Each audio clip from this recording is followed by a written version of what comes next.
Jennifer, you said you were doing some college visits? Yes, and St. Louis was warm and beautiful.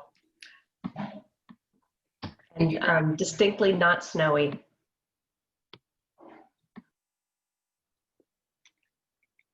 Anyone else?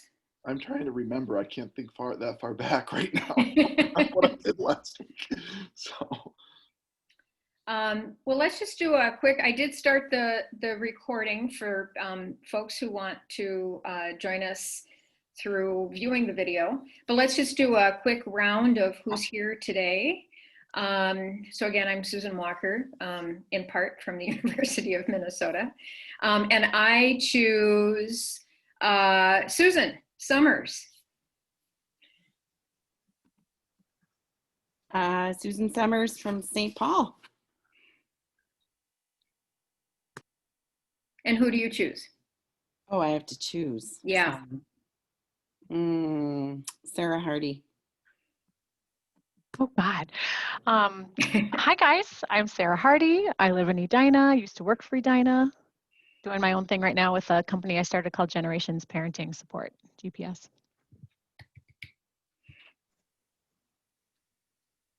And Sarah, who do you choose?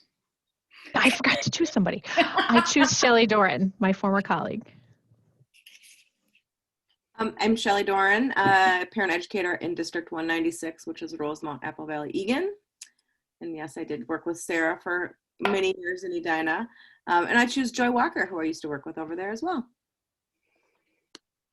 Hey everybody, it's Joy. I'm in Minneapolis, and this is my first one back in a while. Susan, I will reach out to you to make sure I have my personal email in your list. Sarah helped me find the link today, so it's nice to be back.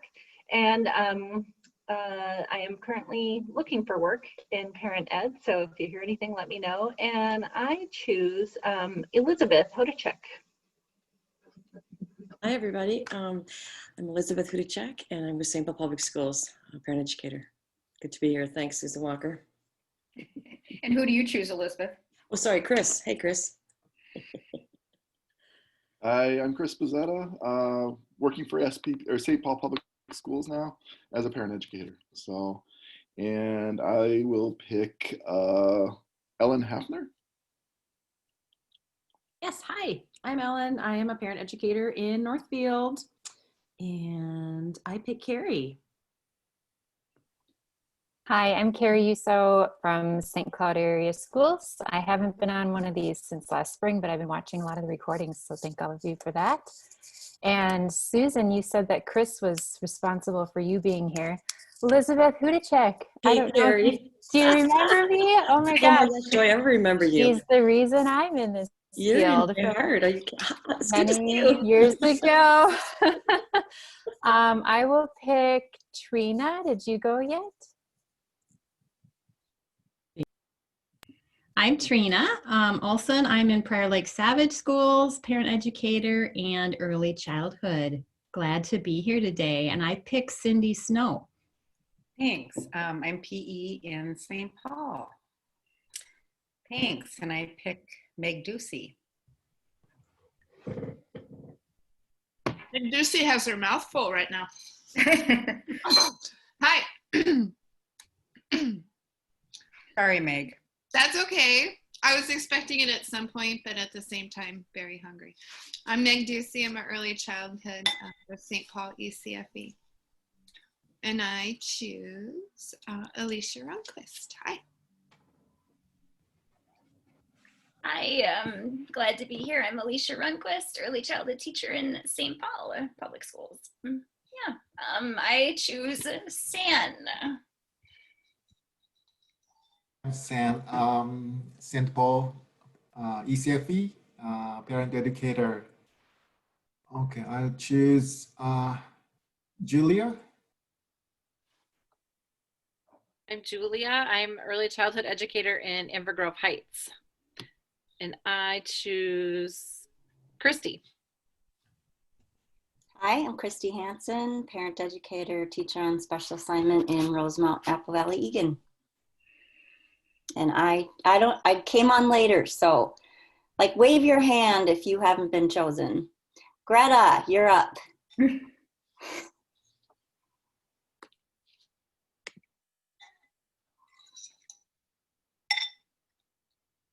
Thank you. Sorry about that. I am Greta Nelson. I work with Cambridge ICNE Schools.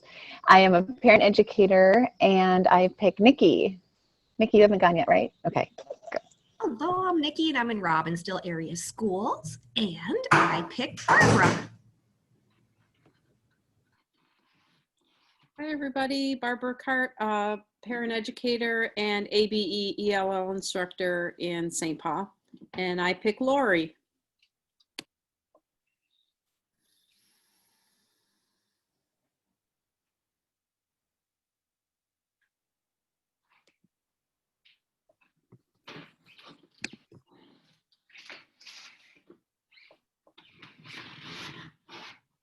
Lori, I think you need to connect to internet audio.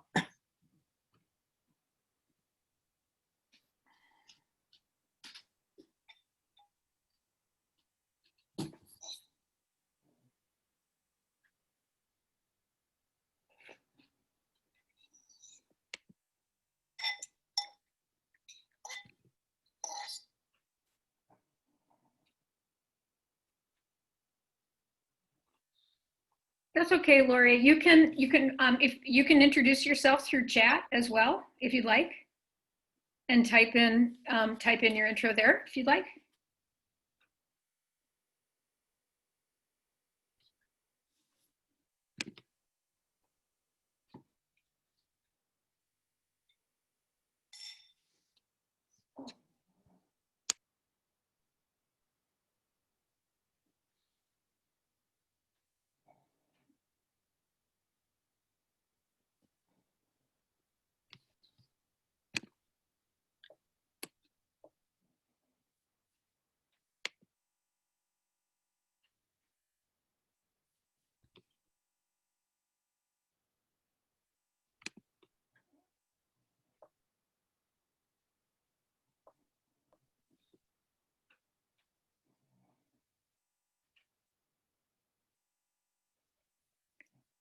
Barb, do you know Lori?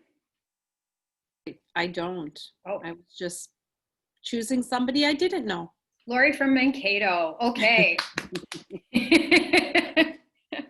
Thank you. Lori, would you like to pick somebody? You can just write it into chat. We have Carmen and Jennifer and let's see, Monica, Marilyn, Carmen Jansky. Would you like to introduce yourself? My name's Carmen Jansky. I work for St. Paul ECFE. And what else? What else do you want to know? Are you a parenting educator? Are you an early Oh, childhood I'm teacher? sorry. Yes, I am. I am a parent educator. Okay. I almost forgot.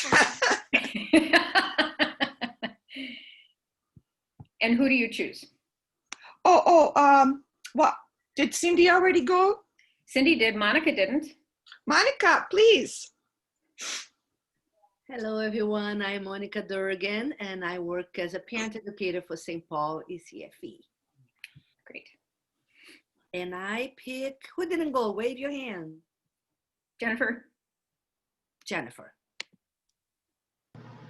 Hi, I'm Jennifer Wenner, and I live in Minneapolis, but I'm a parent educator in Minnetonka. And I pick, I don't know, let's see who, Marilyn? Susan? Marilyn? Marilyn. Hi, I'm Marilyn Grigsby, and I work with St. Paul ECFE, and I'm the EC teacher this year. Wonderful.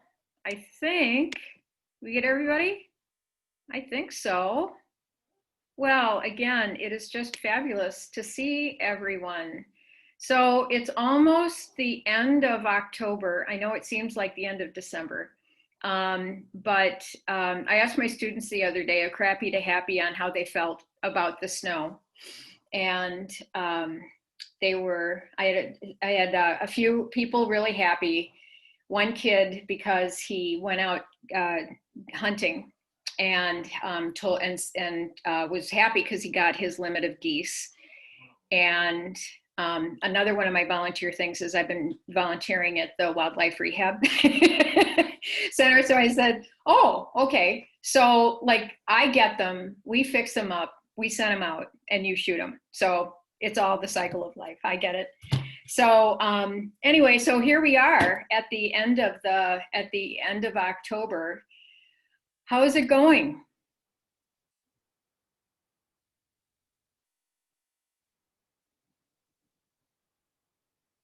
You made it this far. I posted an article on Friends of Family Education today. I don't know if you saw it, but it was the idea that parents were not designed to parent in isolation. Even if they don't have family close by, they talked about how then we rely on community partners to assist in child rearing. And I shared in our meeting this morning in St. Paul that if I were to put one word on how my families in my care are doing, I would say they're despondent. Mm. And I don't know if it was, I think there was kind of a direct correlation to the snow, because I think people recognize it's just going to be harder for us to leave our house now with little kids. And I think I'm feeling, like I would say, I am feeling, I don't know if it's Zoom fatigue, I don't know if it's pandemic fatigue, it's totally election fatigue for sure. But I think I'm just sensing, and I'm really curious to hear what other people are experiencing too, if they're seeing this, if this is across the board. It's just families are tired and struggling, and I feel like I am weary too. Mm-hmm. Definitely feeling that, Susan. And we're trying to do a lot of programming outside, even if it's just parent-child time. But we're asking families, come and we'll spend parent-child time outside, and then we'll come inside. And they're like, oh, so we have to put on our snow gear after we come to class. Like, we're trying to make it healthier for them to be in an outdoor space and, encourage them to play outside with their children and get that fresh air. But just that extra step, I can tell that some families like, oh, that's a lot of work. So I think we're also seeing like what wouldn't normally be exhausting. Like I'm absolutely seeing it. And on one hand, it's like, we're doing this for you guys. And on the other hand, I'm like, oh, we should be doing what's easiest for you. So yeah, it's just really hard right now. Yeah, we did a kind of an impromptu little survey for some of our families. And one of the barriers that was expressed to, coming to class was logging on, and so like remembering to log on. So I think there's just a weariness across the board. St. Paul is fully distance learning still too. So yeah. I also feel too like we have some open office hours, and when parents come to talk, I feel like there's not as much. We have resources, but we can't offer them because depending on their comfort level. So I kind of feel like we're just listening, and I don't know. Then it feels like I don't feel like I've done much. I mean, I know it helps for them to just vent too, but just doesn't feel like there's as much to offer them for relief either, or for help.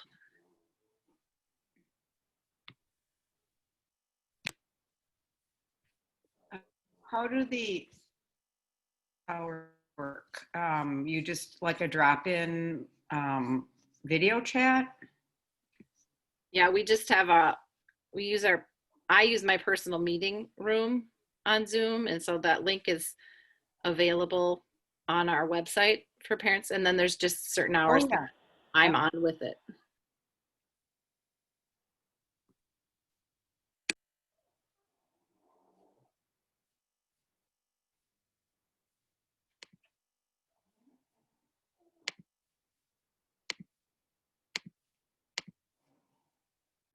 Oh,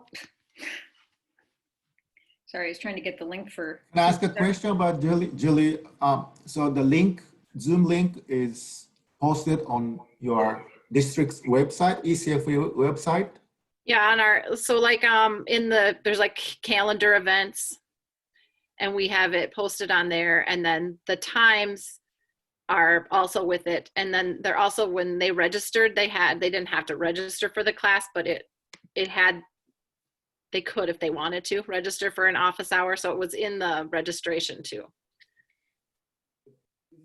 Safe for anyone, because anyone could click or join. Anyone that's in the district, I have to still admit them. So if I don't know them, I mean, I guess it's password protected too, and I do have to admit them. So, I mean, so far we haven't had any problems. Thanks.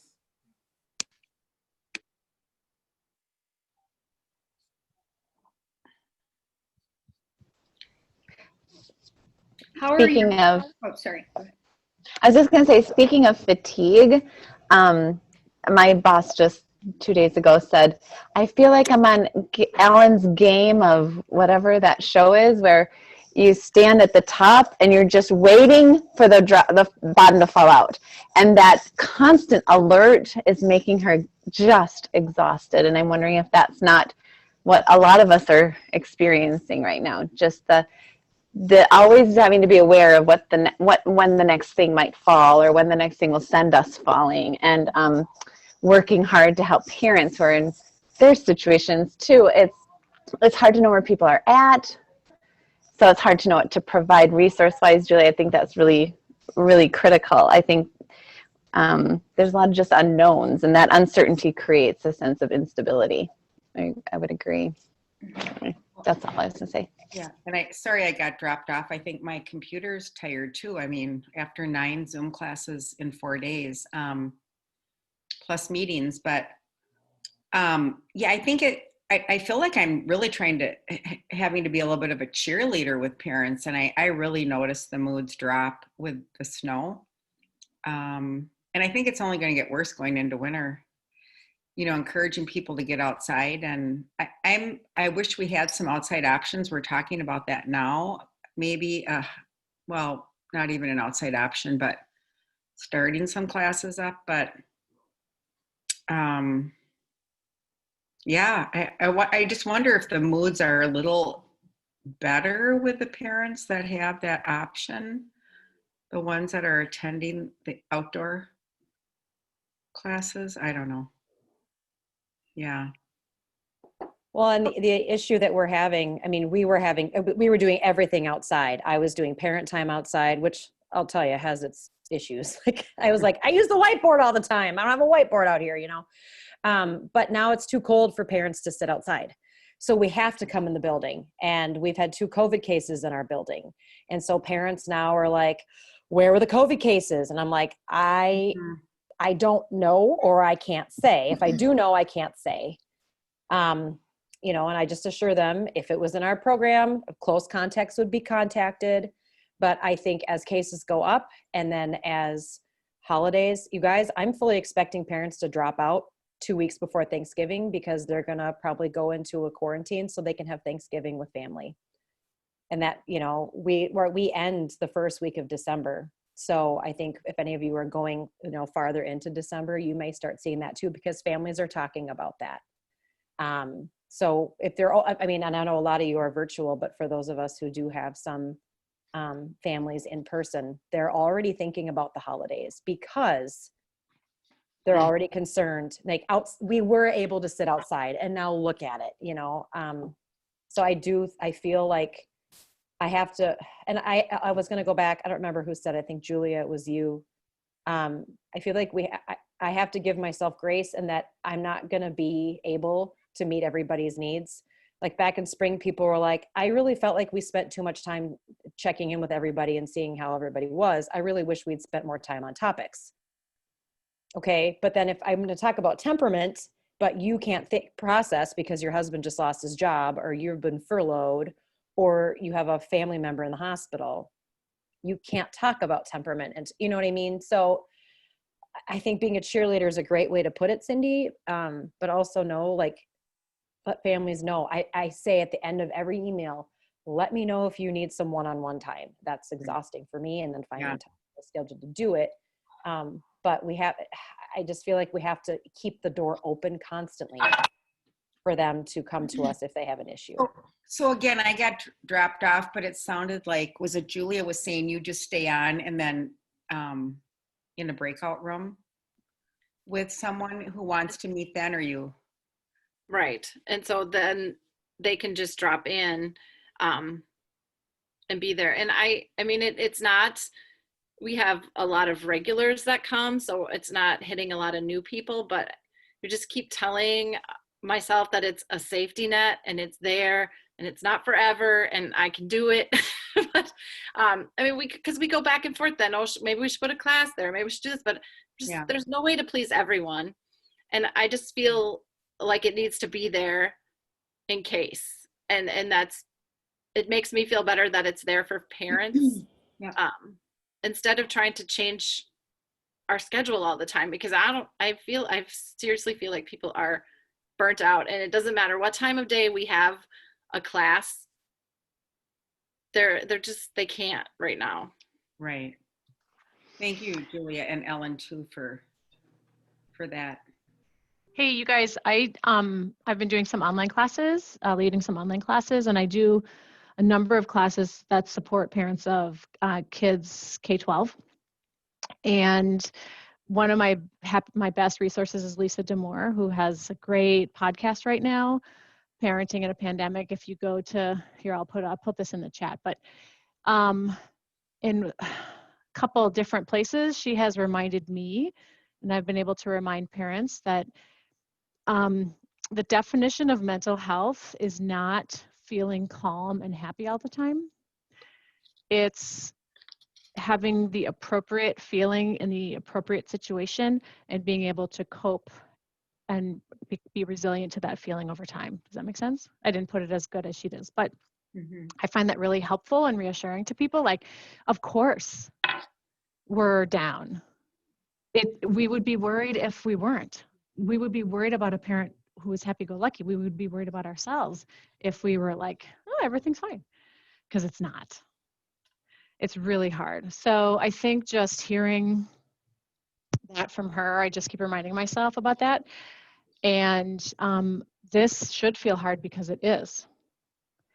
And I think just helping parents remember that it's okay that they're not feeling calm and happy. It's appropriate that they're not feeling calm and happy. It's a sign of their well-being, actually, that they are not. Does that make sense? So Lisa D'Amour, and then the other thing I wanted to throw in here is this video that I'm going to put in the chat right now, and it's a long link. So you guys, I watched this video, and you know how when your emotions like settle into your throat? And I don't know if this happens to other people, but it does to me. Like, it's like I'm not going to cry. I'm not in a place where I can cry, but I'm just like holding it right here. It's my experience with the strong emotions sometimes, and it's grief, right? So I watched this video, and I was like, this was just a reminder of how hard it is and how we need to stay hopeful that there's going to be a resolution. We're going to have a vaccine. We're going to lift up and out of this at some point. The video is just it's lovely. It's a cartoon, so there's no words. It's just a cartoon and music.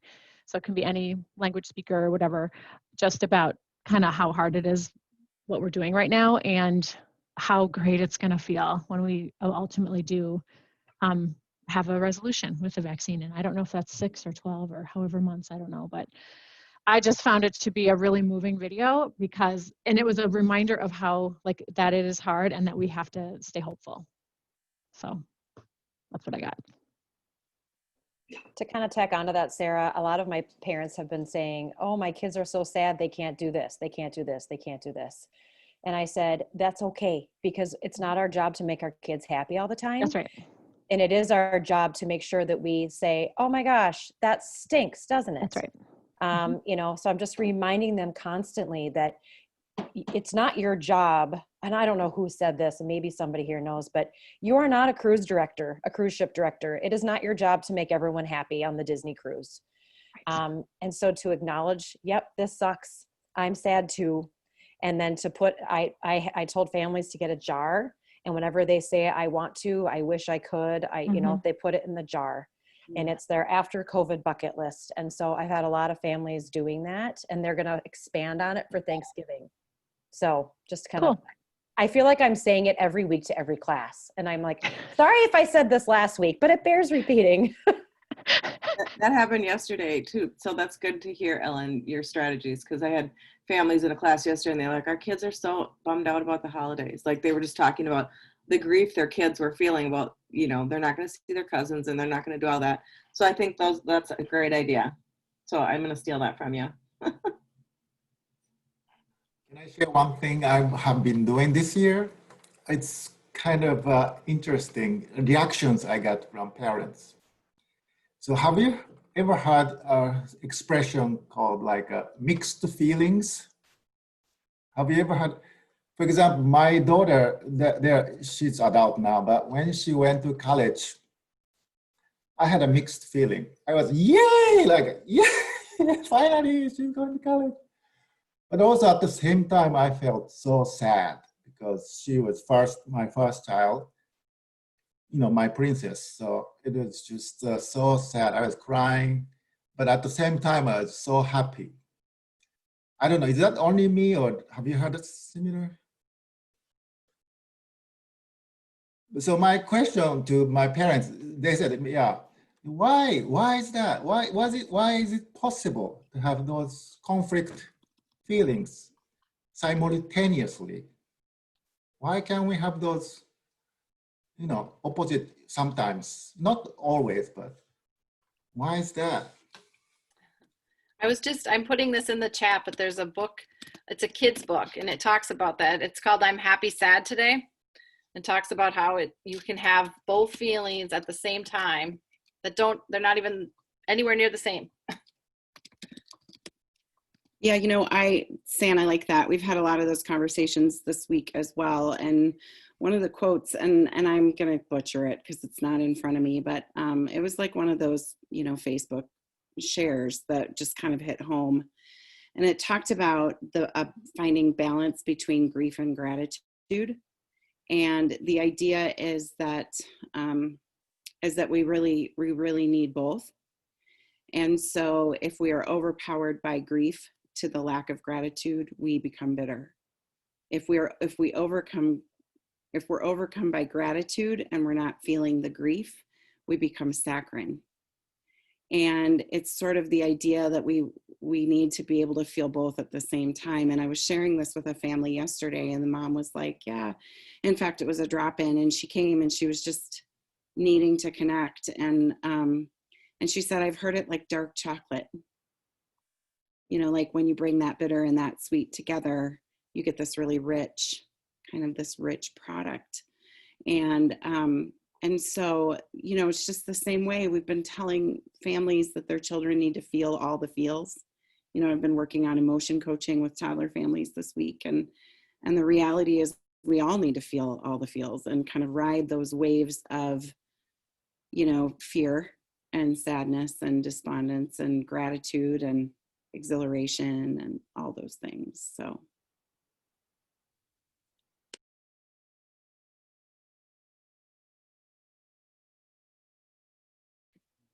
You know, and I'll just throw out from sort of teaching concepts on this stuff, you know, we talk about ambivalence and just to root it back to that sense of ambivalence, that sense of happy, sad, you know, gratitude, grief is a pretty normative thing for parents. I mean, this is incredibly extreme times, but, you know, we think about it like with parents that are launching young adults, right?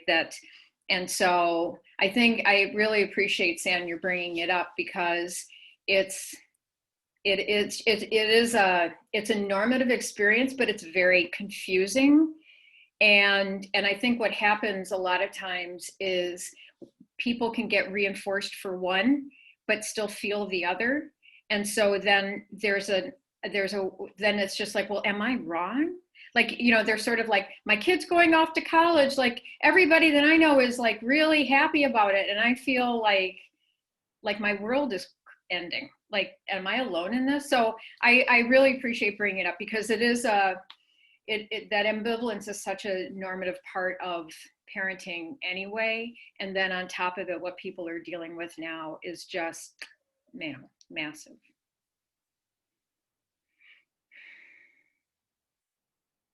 How's attendance been in your classes? I know, you know, Ellen was just talking about that potential drop off, but from, you know, there was so much work everybody did, you know, in beginning the fall with how things are going to go and arrangements, and so much incredible work that you did individually and your school districts did, that I'm just curious how things are, you know, like how has attendance go up as people sort of got used to it, and then craziness hit and, you know, exhaustion, now it's going down again.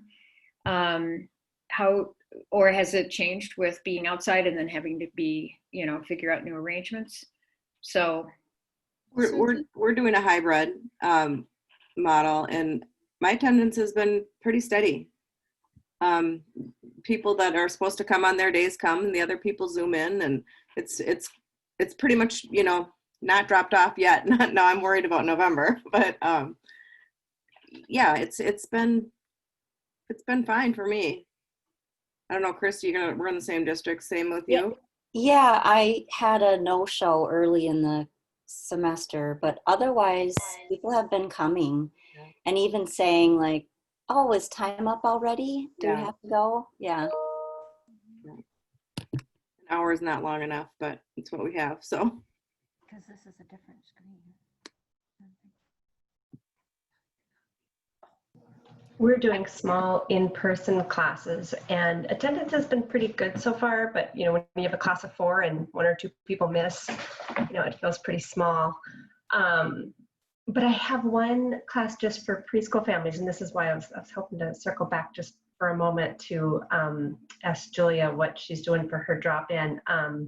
Because this preschool, I've got a couple signed up, and like one of them has come one time and another one has come one time. So we've not really had class yet. So I was thinking, okay, we need to mix this up, maybe do like, and make it virtual and make it drop in, but I don't know what timing to offer. You know, I'd be willing to offer it once or twice a week, but when you guys have had those sort of drop in office hour type approaches, what timing has worked well? Unfortunately, night. Okay. Night's our best attendance. Like after bedtime, like 7, 8 o'clock, or 7:30. What's that? 7:30 is our best time. Okay. And even the classes that we offer at night are the most attended, and classes for parents with older kids. So sorry to interrupt. Julia, is the drop-in this is Cindy, just one-on-one, right? Or it has been just one-on-one. It's been actually couples that have dropped in. It was meant to be for, you know, trying to help people find connections with, you know, people with the same type of issues or the same age kids. It hasn't worked that way right now. I mean, I think the parents that have been coming have liked it. So, I mean, it could be something we continue even once this is over, just to help them with finding connections if they're not finding them in a class that they're taking. But yeah, so right now it's one-on-one or couples. So they don't schedule this time, they just drop in. It is scheduled. So we have 4 of them scheduled during the week. 1 in the morning, and then 1 in the afternoon, and then 2 evening sessions. And then it's staffed was 4 of us on staff, and so we take turns being in the room, and it's an hour that we're there. And those times are advertised on our calendar that's on our Facebook page. So it's a Zoom call and you have 4 rooms set up, or just one room. One teacher. I just use my room, and then the other my other coworkers are co-hosts in my room, so they can open it without me being there if I'm not on. Okay. But this is on Zoom. So Cindy, I did this for preschool families. I just set up a room. I said from 6:30 to 7:30, I'll be here. If you have questions about your child, come chat with other parents, drop in for 5 minutes or the whole time. And then you guys, I said, you do not have to participate with your camera on.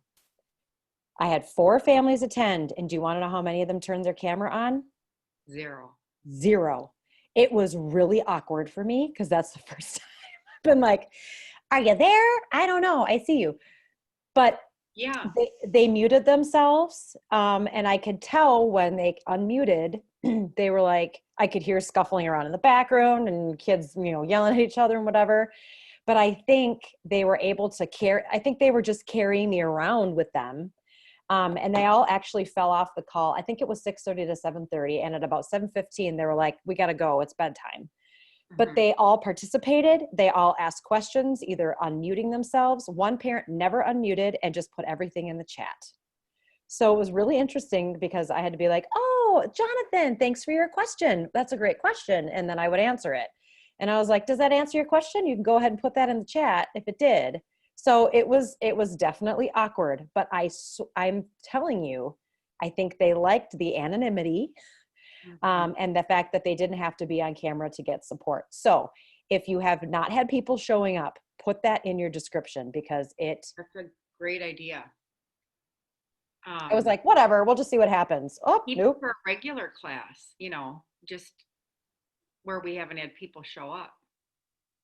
I will warn you, Ellen, I think that's a great idea. I have 48 students in my undergrad, and I know it's a different population, but I have 48 students in my undergraduate class, and we meet twice a week. And out of 48, I probably have 2, maybe 1 with the camera on. And so I just assume that they're going to engage. And again, this is formal ed, so there is an additional incentive for them to, participate or whatnot. But the only thing on the other side of it is it's hard.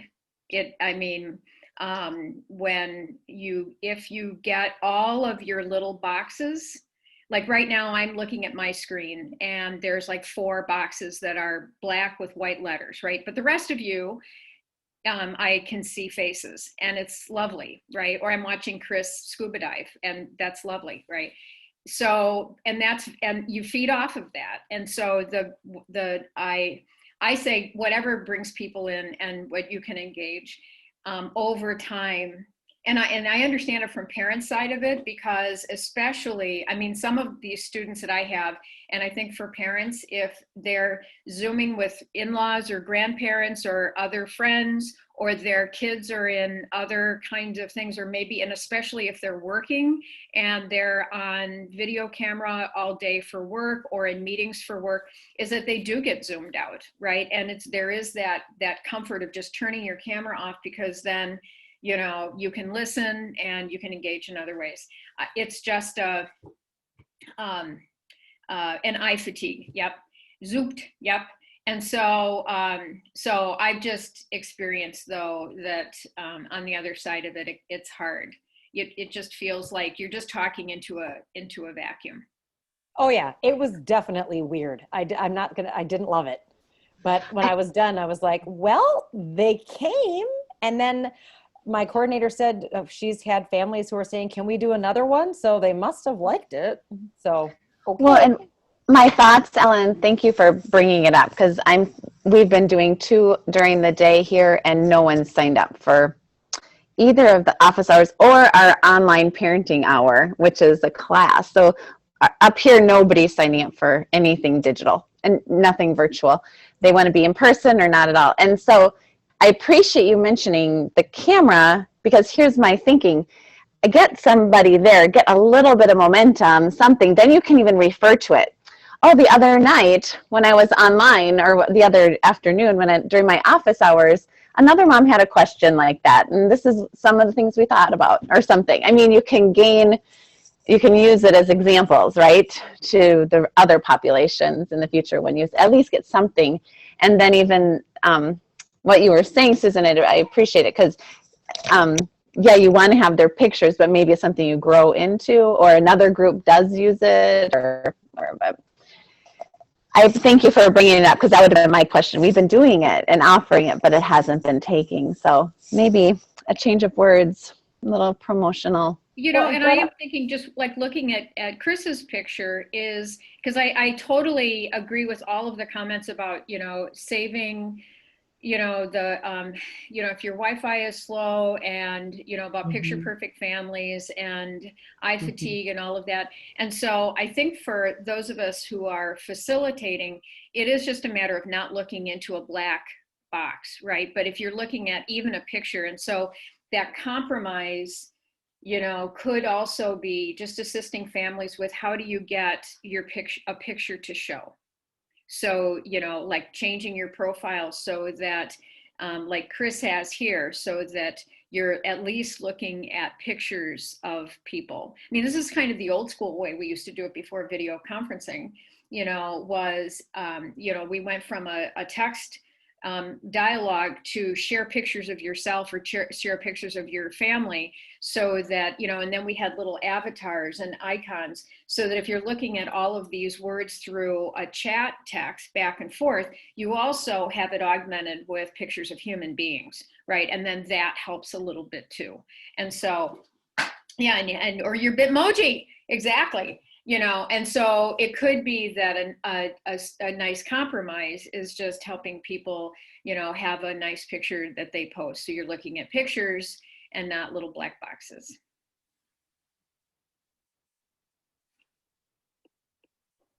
Greta, I put it in the chat, but are you having families pre-register? Or are you just giving them the Zoom link and saying, hey, drop in?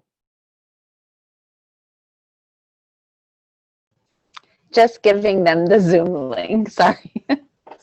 That's fine. I found that tends to work better than registering, because I think, you know, they're like, oh, look, it's 7, I could be on. Oops, but I forgot to pre-register. I think removing as many pre-work barriers as possible. Yeah, okay, I was just making sure. No, that makes sense. And, you know, we haven't gone that direction, so maybe you kept us from going that direction by letting me know. We offer a baby drop-in online that has been surprisingly popular. And they register weekly. It's the same, you know, I think she uses the same Zoom link, but we put it through Elio, and they register the day before, and then the teacher contacts them and gets them on Zoom. And it feels a little like a commitment, but it's, the barrier's pretty minimal, and we don't charge for babies, baby classes, so it's free. But there's something about committing sometimes too, like where's that line? And I have to tell you, I was super surprised, but it's been well attended.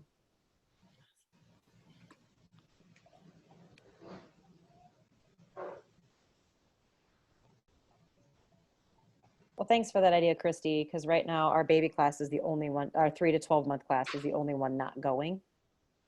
So I might try to do that, except I know that they'll want, our newborn class is free, but after that we ask families to pay. So I'll try it, but hey, thanks for the idea.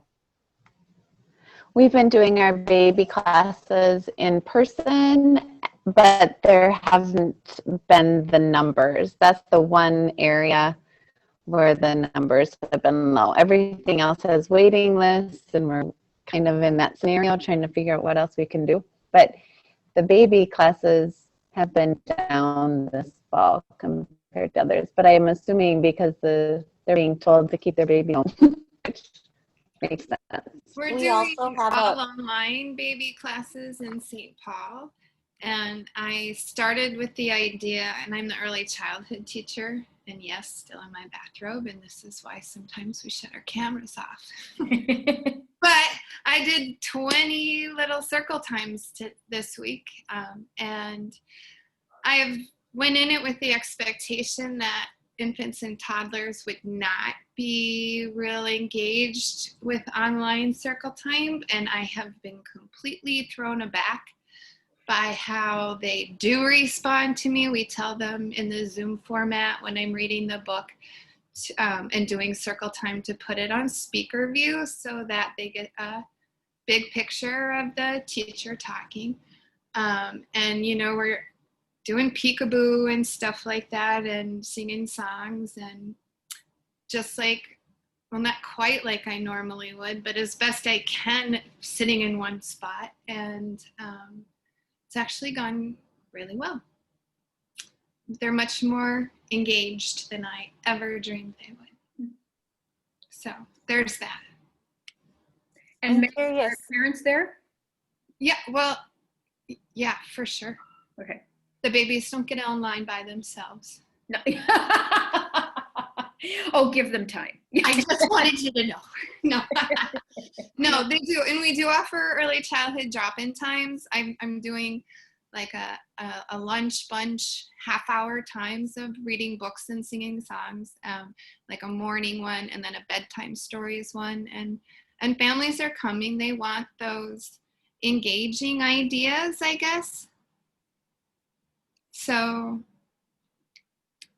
it's been better than I thought. I just gotta say. I was going to say, I think the babies, I've noticed with a couple babies in the class that I had when we went online in the spring, and Meg, some of them are doing, I have a couple baby families that are in your classes too, but it's like the babies haven't been to a real class yet.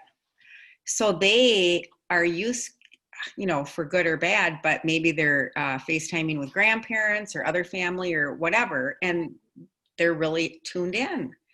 It's kind of what they're learning. First, it felt like a lot like Mr. Rogers. Yeah. You know, like I'm doing this show. Yeah. But at the same time, it came to me like Mr. Rogers never saw my reaction to him. And he never heard any of the questions or answers that I had either.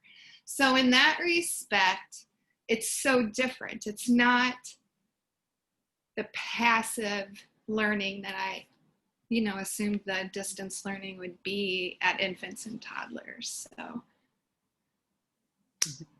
it's just been so interesting. You just love it so much, you never want to go back. Oh yeah, right? We were at 20 in a circle time and I couldn't hardly even sing. One of the things that we've been doing, I work in a team where we're working with like Somali families and family literacy in our Karen speaking families. And we talk a lot about how to do circle time on Zoom. And we talk about what that looks like or what we remember it looks like or felt like in the classroom, and then how it feels or what it looks like on Zoom.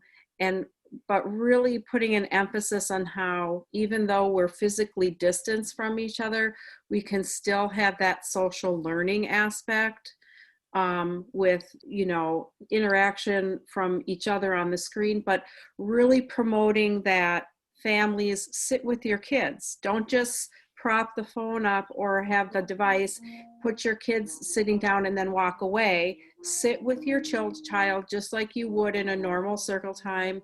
Ask them questions, talk about like, oh, what do you think Teacher Patty has in that box today? Or what do you think, what do you think Teacher Sue has in the suitcase, or not the suitcase, but the pillowcase? And doing the finger plays and doing the movement and really modeling for their kids, like even though, because kids are not built to sit still, but for them to model staying engaged with the circle time activities and allowing their children to move away as they need, and then allowing them to come back. And that's, I mean, I think it's been pretty successful. I have to give a shout out to my Karen families. They are rock stars at circle time. They are all sitting together. We have their older kids engaging and doing circle time with well. And so I think it's just a lot of because they were at the beginning, they were like, how are we going to learn? How do we learn on Zoom? And so I had listened to a podcast or like a webinar from Daniel Siegel, and he talked about this very thing. Like, we have to, everyone's been hearing this word social distancing, right? But it's really because how kids learn is through social interaction. We have to, separate the physical distance from the social interaction, the social learning, and how you do that in a different way on Zoom, but it still can be rich learning, and really supporting parents on being their child's first and most important teacher, and really helping them to embrace that and to believe in their abilities, believe in what they bring to their parenting, and believe in the strengths that they have, and tap into that, and make this circle time on Zoom as rich as it can be. I just want to give a huge applause to you, Barb, for sharing that, and especially for taking the time to talk to parents about how to consume video, right? That maybe it's this, I've been writing this paper, and there's so little digital education that is out there for parents. And I mean, not just about their kids, but also this is a new situation to parents, right? This, yeah, we can assume, well, they know video conferencing because they use FaceTime with their parents and things like that.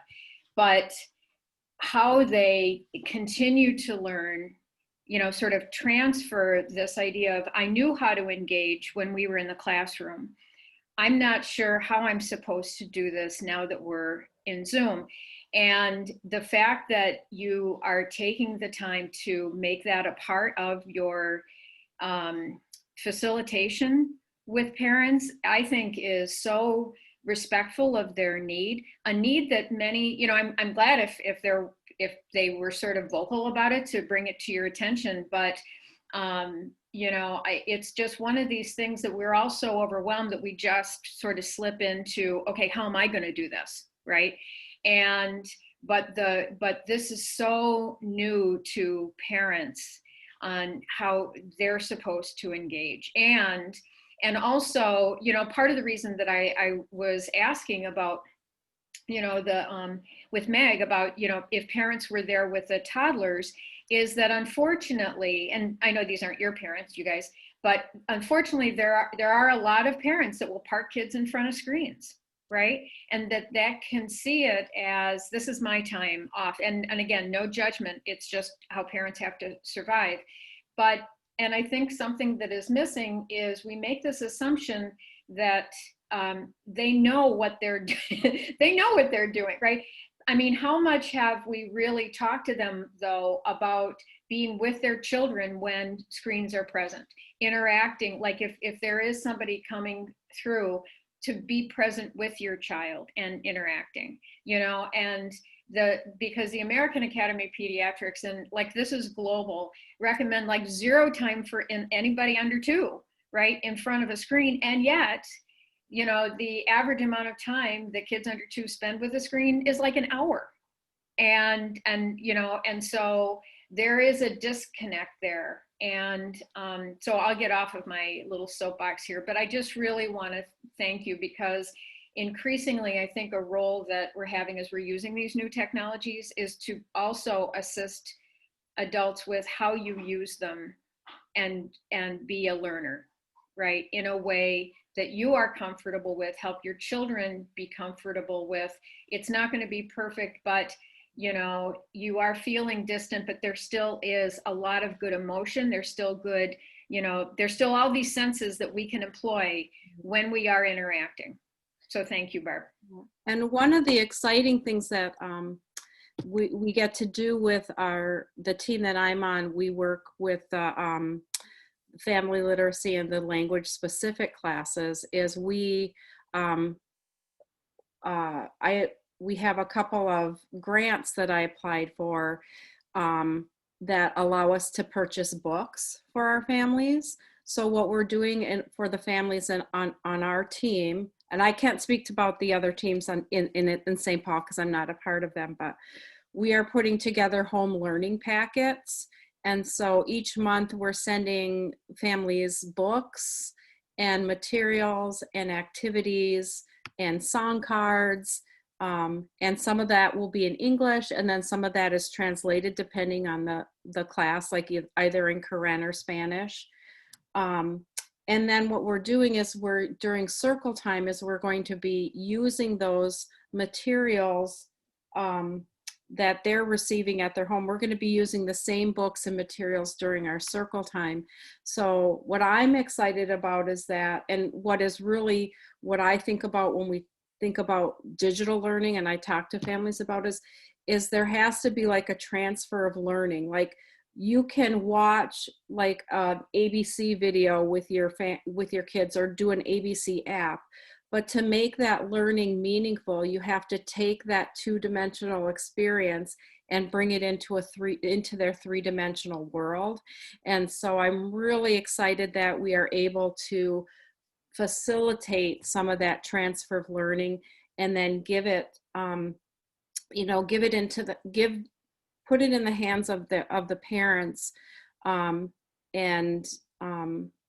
let them really feel the way that they can be the support of their child's growth and development and in ultimately getting ready for school and for life, actually. Thank you for bringing that. I mean, I'm taking notes here. That's going to be my next search for assistance. Like, I love that, how to make the 2D into 3D and that transfer of learning. So if that would be useful for others, I'll gather some more information on that.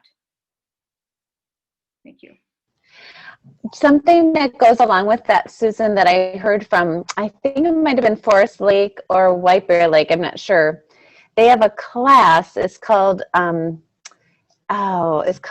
Exploring or Explorers or Adventure or something. And it's an hour class, and they do, what is it? They do like a circle time, and they do some teaching, and then they set them out to go and have an adventure for the last half hour in their home or wherever they are at and find something or whatever. And then they have incorporated, I just forgot the name of it. Somebody knows the app that you, so you just do a quick little video and everybody in the group gets to see it and then you can respond to it. It was big this spring. I'd never heard of it before this spring. Does anybody know what I'm talking about? Flipgrid, that's it, Flipgrid. So they send them out and then they have them take a little video on Flipgrid and bring it back to the group, and they're finding that the families will interact. They take a little video of whatever their activity, whatever their adventure was supposed to be, and then the families interact. I feel like that makes it a little bit of that 2D to 3D and also social interaction. Just a thought. Yep. Fabulous. Wow, you guys, this has been great. So we're at 1 o'clock. I know we're losing people a little bit here and there, so I think you're going off to other things. So I'll keep us to our hour. Thank you all so much. Any final words for the group, or questions or ways that we can support you in this coming week? I have one other book I want to share you, going back to the mental health conversation. One of the books that I've used in my lesson planning and curriculum has been the Emotional Readiness book by Dr. Terry Rose. Just to kind of look at the contents, they talk about prenatal readiness, baby readiness, parent readiness, disruptors in readiness, mental health readiness, and community readiness. And I used this for the first time last year, and it was a really sort of 360 way to look at emotion coaching and supporting families in that way. So I just wanted to share that if anybody would be interested. I have a question for the group if you want to table this for another time, but I am just curious, those of you who are sending home packets or have all of your families have devices and Wi-Fi for these things, wonderful things that you've been talking about, you've had success in somehow making sure families have access and those materials are provided and securing funding for that. And I just am wondering how you did that. Just the equity piece of it. I'm wondering in our district how that works when some families have the supplies and some don't, and we're not given a You budget went or to way our district? to purchase them, and then also the devices and Wi-Fi. I just had a home visit parent whose phone was disconnected and she doesn't know when she'll get it to turn back on, and now we have no way of visiting her.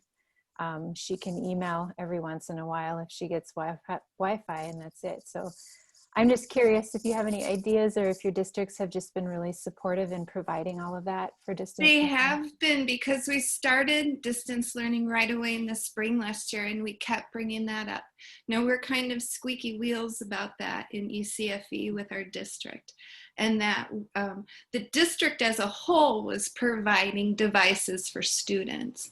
And it did take a lot, and we are limited in our program to 100 devices, but that's 100 more than we had in the spring, and 100 more families that will have a device that were either having to use data on their phone if that's what they had, or not having the ability to connect.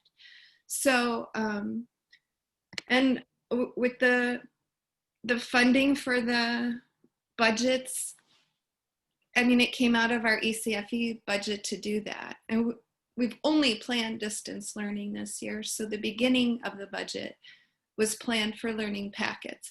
Now in the spring, I know a lot of that was my time and money, but that was a little different too. I was working with older kids and had a lot more sheets versus materials, but even with infants, I'm doing like a little sensory box to send home, and they gave each group a limited amount of money, and just trying to figure out how best to spend that. The grants that I applied for, I'm very blessed. My church, we had a member who passed away and bequeathed her whole estate to our church. They did a big sort of mission tithing sort of grant process, and I was awarded $5,000 from them, with $10,000 to come in increments. And then I also applied through St. Paul Schools. We have a Ecolab teacher grant, and our team applied and we received $7,500 for that as well. So those are the two grants that that I worked on, and those are just for purchasing books. Last year, St. Paul ECFE participated in the Striving Readers Grant, and we have some funds left over from that last year, and they've given us permission to spend out the rest of that money. And so some of the packet work for our team is, and I assume packet work for the other teams in St. Paul will have the opportunity to be funded through that remaining funds. It doesn't mean we haven't lost people though, even with all of that. So oh no, that still doesn't mean that we, aren't still trying to reach those families that we haven't been able to. So yeah, I've even thought about delivery, because some families don't even have the means to come and pick up, and so then they're not having. Oh, for sure. I went to every one of my students' house last year, every single one. Carrie, we are doing a hybrid model and have decided to send home materials because the class is it's only an hour to try to keep exposure down. Some people are in person, some people are online, and we decided to make a commitment to home learning kits, we're calling them. And honestly, it wasn't expensive.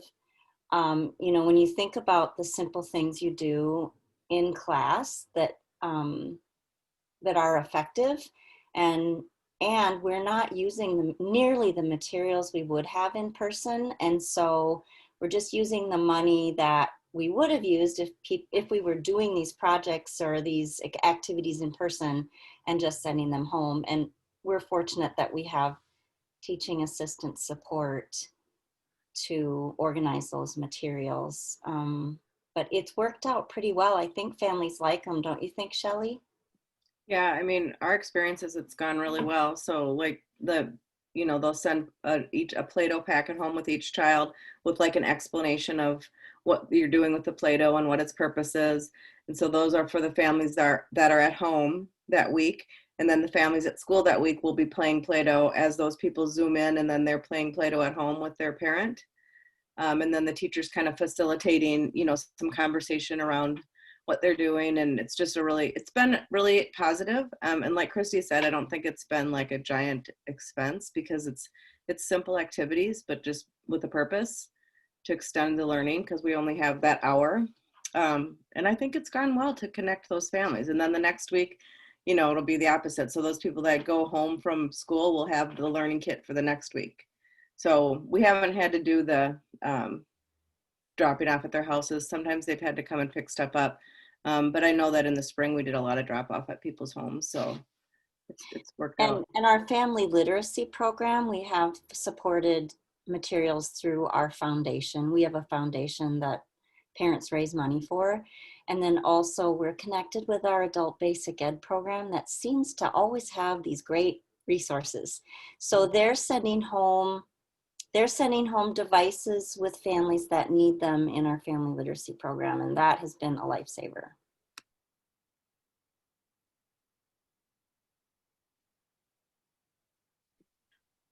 Carrie, is this helpful? Or yes, thank you. I've been jotting down ideas, and yeah, it's very helpful. I just really been concerned about that, about not reaching families, and how can we reach the ones that are hard to reach. And yeah, and Christy, your comment about ABE, I was a family literacy parent educator for years too, and I just always seemed to like go to ABE for things, and they just did it. And it was so different than going to the ECFE people. So sometimes they do have different streams and things to access. So thank you all. yeah, thank you for raising it, Carrie. I actually had it in the back of my mind. I've been sort of ticking through major topics, especially from our workshop last month.